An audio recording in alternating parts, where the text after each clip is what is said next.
తీర్థయాత్ర కార్యక్రమానికి స్వాగతం.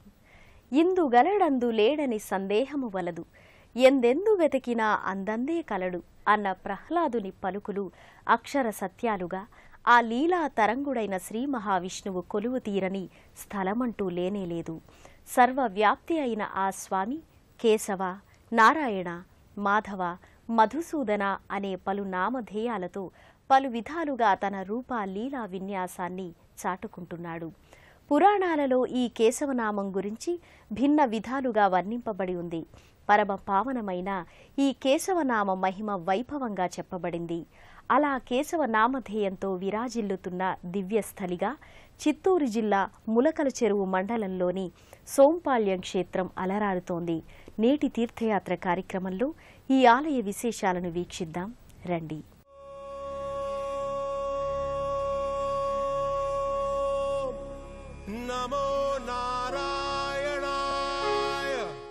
విశ్వవ్యాపి, విశ్వాంతరంగుడు, అఖిలాండకోటి బ్రహ్మాండ నాయకుడు అయిన శ్రీ మహావిష్ణువు కేసి అనే రాక్షసుణ్ణి సంహరించి కేశవుడయ్యాడని, సుందరమైన కేశములతో అలరారు దేవదేవుడు కనుక కేశవుడంటారని ఆధ్యాత్మికవేత్తలు వర్ణిస్తున్నారు. అంతటి విశిష్ట రూపుడై ఆలయాల నిలయమైన చిత్తూరు జిల్లా నేలపై సోంపాళ్య క్షేత్రాన కేశవుడై నెలకొని ఉన్నాడు. పరం పరస్మాత్ ప్రకృతేరనాదిమేకం నివిష్టం బహుదా గుహాయాం సర్వాలయం సర్వాచరాచరస్థం నమామి విష్ణుం జగదేకనాథం. ధర్మ సంస్థాపనార్థాయ సంభవామి యుగే యుగే అని గీతాచార్యుని ప్రవచానుసారంగా శ్రీమన్నారాయణుడు యుగానికో అవతారమెత్తి దుష్ట శిక్షణ, శిష్ట రక్షణ చేశాడు. సకల సృష్టి పరిణామ వికాసాలకి దర్పణాలుగా శ్రీహరి దాల్చిన దశావతారాల్ని చెబుతారు. ఆ విష్ణు స్వరూపాలలో ఒక రూపమే శ్రీ చెన్నకేశవ స్వామి స్వరూపం. సహస్రశీర్షం దేవం విశ్వాక్షం విశ్వశంభువం విశ్వం నారాయణం దేవమక్షరం పరమం పదం. వేలాది తలలతో ప్రకాశిస్తూ సమస్త ప్రపంచాన్ని చూసేవాడు, యావత్ ప్రపంచానికి మంగళకరుడు, నాశం లేనివాడని వేదంలోని నారాయణ సూక్తం వివరిస్తోంది. అటువంటి ఆ స్వామి చెన్నకేశవ స్వామిగా చిత్తూరు జిల్లా ములకల చెరువు మండలం సోంపాళ్యం గ్రామంలో కొలువుతీరి భక్తులను కటాక్షిస్తున్నాడు.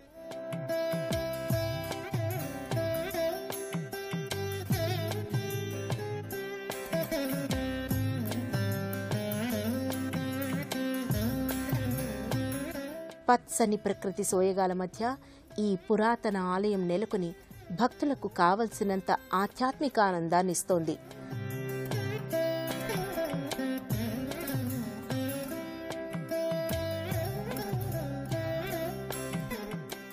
పదహారవ శతాబ్దంలోని శ్రీ విజయనగర సామ్రాజ్య కాలం నాటి ఆలయంగా ప్రసిద్ధి నొందిన ఈ ఆలయ నిర్మాణం మలి చోళుల కాలంలో, ఆ తర్వాత కాలమైన విజయనగర కాలాన పునర్నిర్మాణానికి నోచుకుంది.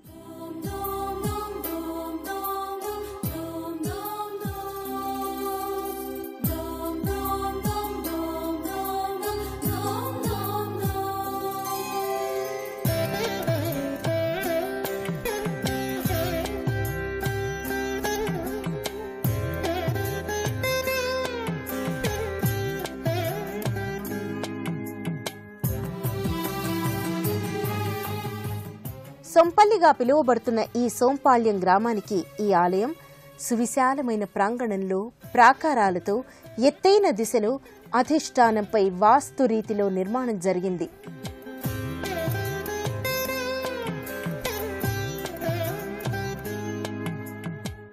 ఆలయ ప్రాకార కుడ్యాలు అతి పురాతనమైనవిగా రాతితో మల్చబడి గజహస్త నగిషీలతో దృశ్యమానమవుతాయి.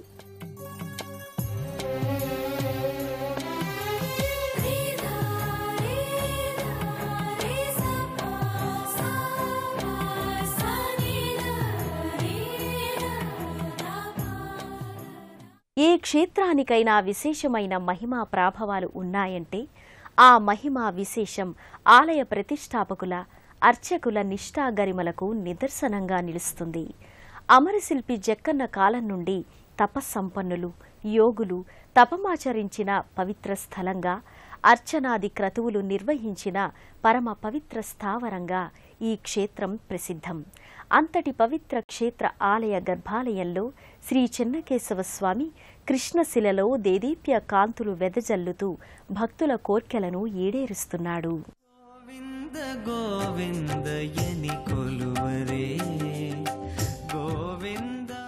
గర్భాలయంలో శ్రీ చెన్నకేశవ స్వామి పుష్పహారాల మధ్య సుశోభితుడై దేదీప్య కాంతుల్ని వెదజల్లుతూ చూపర్లను ఆకట్టుకునే కృష్ణశిలలో వెలుగొందుతూ భక్తులను కటాక్షిస్తూ కోరిన కోర్కెలను ఈడేరుస్తున్నాడు.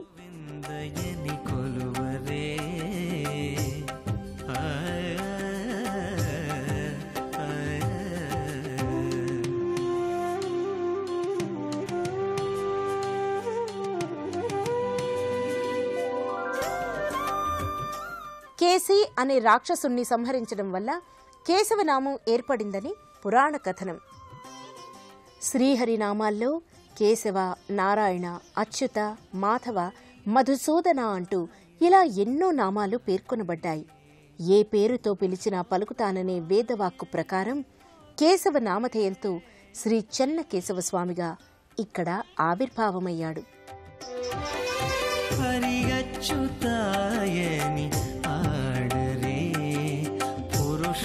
పురుషోత్తమాయని పొగడరే, పరమ పురుషాయని పలుకరే, సిరివరయనుచును చెలగరే జనులు, పరమ పురుషాయని పలుకరే, సిరివరయనుచును చెలగరే జనులు.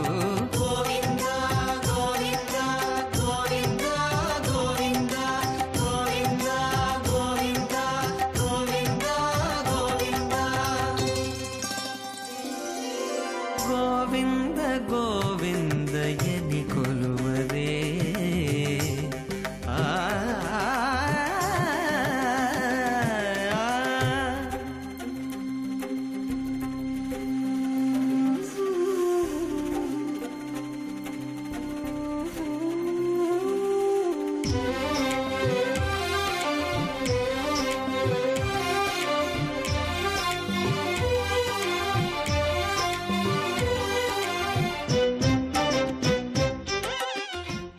బ్రహ్మవిద్ బ్రహ్మైవ భవతి.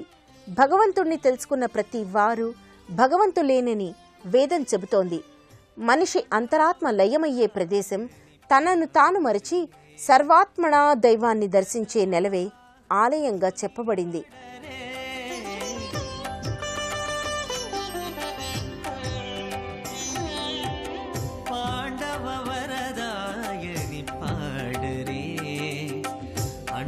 జవాహను కొనియాడరే, కొండలరాయనినే. ఈ ఆలయానికి ఎడమవైపు భాగంలో శ్రీ లక్ష్మీమాత కొలువు తీరి ఉంది.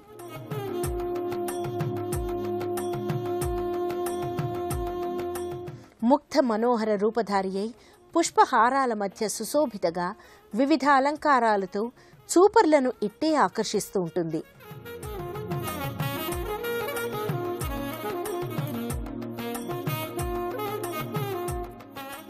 లక్ష్మీం క్షీర సముద్ర రాజతనయాం శ్రీరంగధామేశ్వరీం దాసీభూత సమస్త దేవవనితాం లోకైక దీపాంకురాం అని వేనోళ్ల భక్తులు కీర్తిస్తారు. శరణాగత దీనార్త పరిత్రాణ పరాయణే సర్వస్యార్తి హరేదేవి నారాయణీ నమోస్తుతే అంటూ అమ్మవారిని భక్తితో ఆరాధిస్తారు.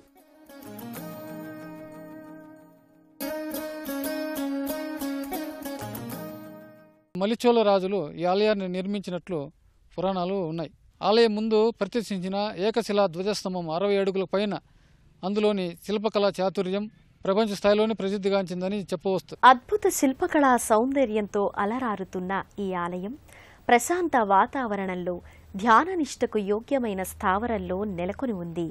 మహామహిమాన్వితమైన ఈ ఆలయం వివిధ రాజుల ఏలుబడిలో అభివృద్ధి చెందుతూ వస్తోంది. అలనాటి రాజుల శిల్పకళా పిపాసకు అద్దం పట్టే ఈ ఆలయ దర్శనం బహుజన్మల పుణ్యఫలంగా భక్తులు భావిస్తారు. శిల్పలక్ష్మికి నర్తన సీమ, వాస్తురీతికేక కూటాలయ ఖ్యాతిదనవి ప్రథిత చాళుక్య నృపవర రచితమగుచు కలియుగమ్మున వెలి సోంపాళ్యము అన్న పద్య కవితకు నిలువెత్తు దర్పణంగా ఈ ఆలయం వెలుగొందుతోంది. పూర్తిగా శిల్పకళామయమైన ఈ ధామం విజయనగర రాజుల కాలంలో వెల్లివిరిసిన కళల కాణాచిగా పేర్గాంచింది.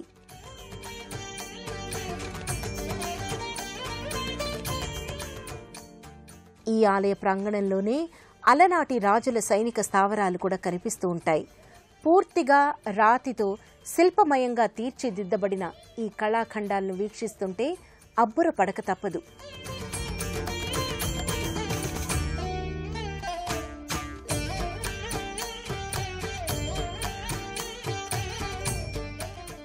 కళ్యాణ మంటపం, రాజదర్బారు, 60 అడుగులకు పైగా ఉన్న ఏకశిలా ధ్వజస్తంభం, వివిధ దేవీ దేవతల శిల్ప కళాకృతులు ఇక్కడ ప్రధాన ఆకర్షణగా నిలుస్తాయి.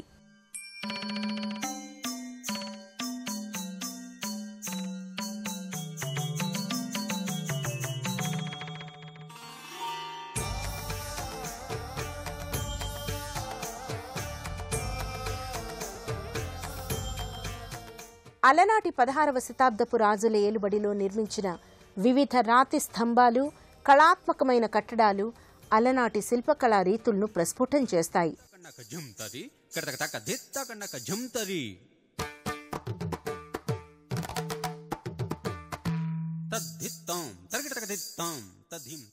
వివిధ దేవతా శిల్పాలతో అలరారుతున్న ఈ ధామం కనుమరుగైపోతున్న పురాతన ఆలయాలకు సజీవ సాక్ష్యంగా నిలుస్తోంది.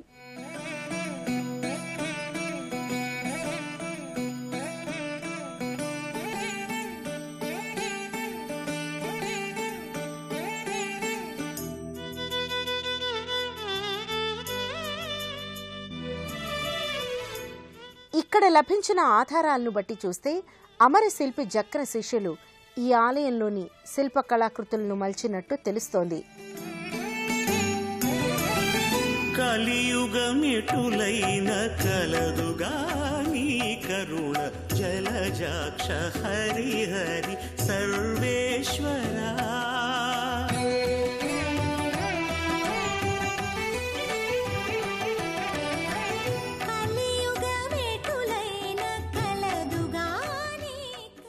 ఎటు చూసినా చూపు మరల్చుకోలేని శిల్పమయంగా కానవస్తున్న వివిధ దేవతల ఒంపు సొంపులు, సజీవత్వం, మైనపు ముద్దలా ఒదిగిన శిల్ప చాతుర్యమంతా ప్రతిభా పాటవాలకు మత్సు తునకగా అగుపిస్తాయి.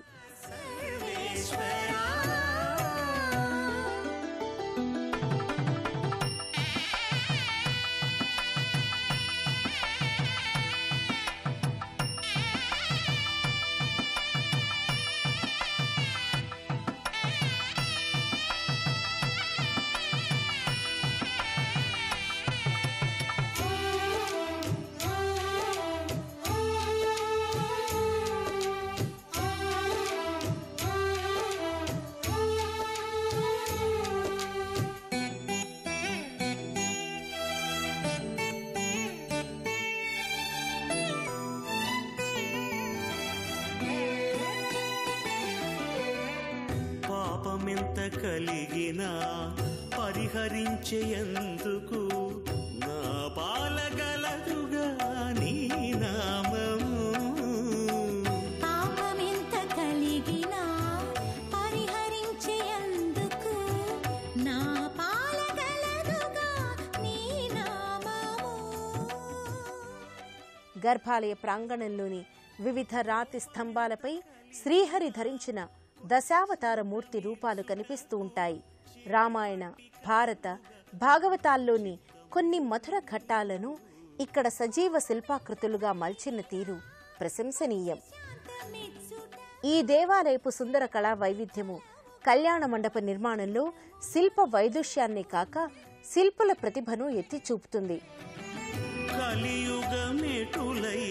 కలదుగా నీ కరుణ జలజాక్ష హరి హరి.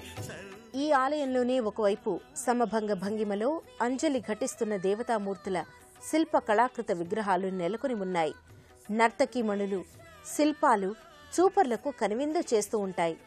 భక్తజన సంరక్షణకై ఆ దేవదేవుడు ఎక్కడ కొలువుదీరినా అక్కడ భక్తజన హృదయాలను ఆనంద తరంగితం చేస్తూ ఆనందిస్తూ ఉంటాడు.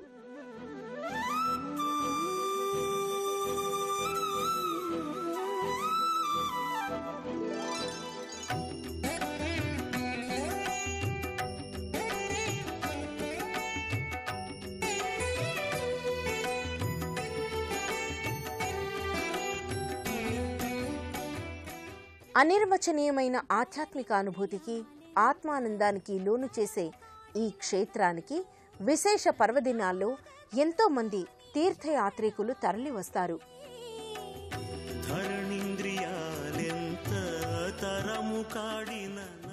పవిత్రంగా జీవిస్తూ పరుల హితాన్ని కోరి పాటుపడ్డమే పూజలన్నింటి పరమార్థమని వేదాలు వెల్లడి చేస్తున్నాయి.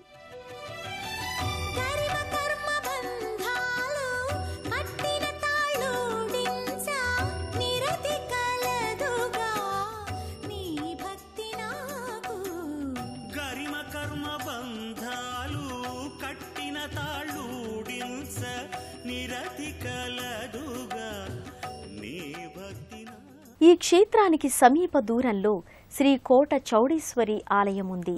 చోళుల కాలంలో ఈ ఆలయం పునర్నిర్మించబడినట్లు ఇక్కడి చారిత్రక ఆధారాల ద్వారా తెలుస్తోంది. ఈ ఆలయ ప్రాంగణంలోని నాగదేవత, సావల చిన్నమ్మ మందిరాలు ఉపాలయాలుగా నెలకొని ఉండటం విశేషం. శ్రీమన్మంద కటాక్షలబ్ధ విభవద్ బ్రహ్మేంద్ర గంగాధరాం త్వాం త్రైలోక్య కుటుంబినీం సరసిజాం వందే ముకుంద ప్రియం. భువనత్రయ భూరి కుటుంబిని మహాలక్ష్మీదేవి అమ్మవారి సన్నిధి మహిళా లోకానికి ఆత్మీయ ఆరాధనీయ పెన్నిధి.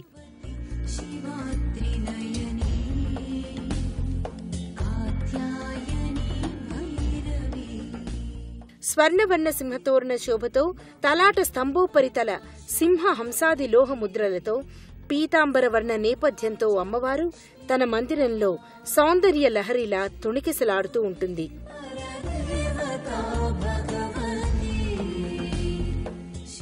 భూరిమాలికా తోరణం క్రింద గజమాలాలంకరణతో ఈ శిలాశిల్ప దేవత కిరీటం ధరించి విశాల నయనాలతో ప్రకాశించే పాల తిలకంతో వెలసి ఉంటుంది.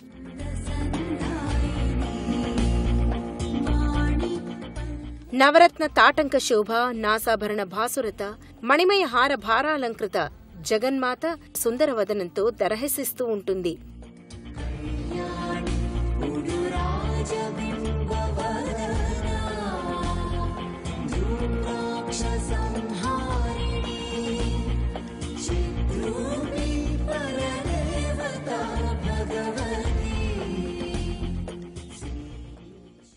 సర్వవ్యాప్తి అయిన ఆ స్వామి అనేక రూపాలలో తన లీలా విన్యాసాన్ని ప్రదర్శించి భక్తులను ధర్మ మార్గంలో పయనింపచేసి తన స్వరూపాన్ని చాటుకుంటున్నాడు. ధర్మో రక్షతి రక్షితః అన్న మాటకనుగుణంగా ఆ దేవదేవుడు మానవునిగా జన్మించి ధర్మాన్ని ఆచరించి ఇలా నడుచుకోమని చెప్పకనే చెబుతాడు. ఆ దివ్యమంగళమూర్తి దర్శనం చేసుకున్నాం కదా. మరో తీర్థయాత్రలో మరో క్షేత్ర సందర్శనంతో మళ్ళీ కలుసుకుందాం. అంతవరకు సెలవా మరి. నమస్కారం.